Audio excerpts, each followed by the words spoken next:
Hello बच्चों, चलिए प्रश्न को देखते हैं। प्रश्न है, निम्नलिखित समीकरण युग्म को प्रतिस्थापन विधि से हल कीजिए।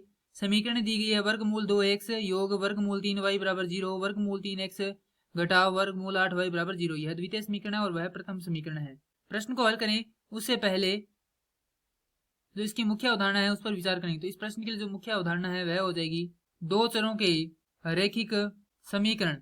तो वे समीकरण जो ax योग by योग c बराबर 0 के रूप के हों, दो चरों के रैखिक समीकरण कहलाते हैं, क्योंकि इसमें दो चर, एक तो x है और दूसरा y है। अब समीकरण दी गई है वर्गमूल 2x योग वर्गमूल 3y बराबर 0। दूसरी समीकरण है वर्गमूल 3x वर्गमूल 8y बराबर 0। अब हमें शब्द दिया गया प्रश्न में प्रतिस्थापन, जो दो शब्दों से मिलकर बनाया। पहला है प्रति, दूसरा है स्थापन। स्थापन का अर्थ होता है स्थापना या रखना, और प्रति का अर्थ होगा यहाँ पर विपरीत या दूसरा, अर्थात किसी एक समीकरण में से एक चर का मान निकालकर दूसरे समीकरण में रखना। तो यहाँ से जो प्रथम समीकरण है उसमें से हम x का मान निकालेंगे। तो x का मान यहाँ से हो जाएगा वर्गमूल 2x बराबर ऋणात्मक 3y, माफ कीजिए ऋणात्मक वर्गमूल 3y, क्योंकि यहाँ पे वर्गमूल 3y का हमने पक्षांतरण किया तो यह ऋणात्मक हो जाएगा। तो यहाँ से जो x का मान है वह हमें प्राप्त होगा ऋणात्मक वर्गमूल 3y बटा वर्गमूल 2। अब यह मान हम इस समीकरण 2 में रखेंगे।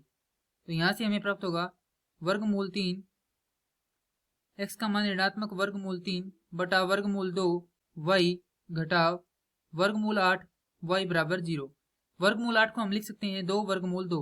क्यों लिख सकते हैं? क्योंकि यदि यहाँ से देखें तो वर्गमूल 8 बराबर क्या होता है 2 गुणा 2 गुणा 2। 2 का यहाँ पर जोड़ा बन रहा है तो यहाँ से 1 2 बाहर आ जाएगा और अंदर क्या बच जाएगा 1 2 बच जाएगा।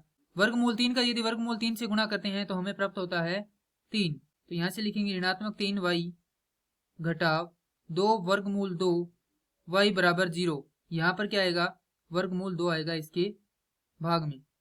अब यहाँ से लघुत्तम लेकिन तो हमें प्राप्त होगा वर्गमूल 2, यह हमें प्राप्त होगा ऋणात्मक 3y घटाव, आगे हल करेंगे तो प्राप्त होगा 2 गुणा वर्गमूल 2 बराबर 0, और यहाँ पर भी क्या है y है।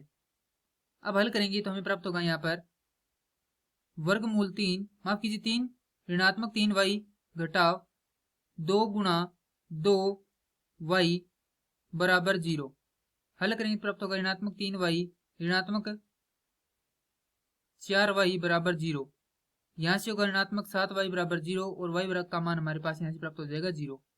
और यह मान यदि समीकरण संख्या यह जो हमें 1 व 2 है, इन दोनों में से किसी में भी एक में रखेंगे तो हमें x का मान प्राप्त हो जाएगा। तो हम समीकरण संख्या 1 में रखते हैं।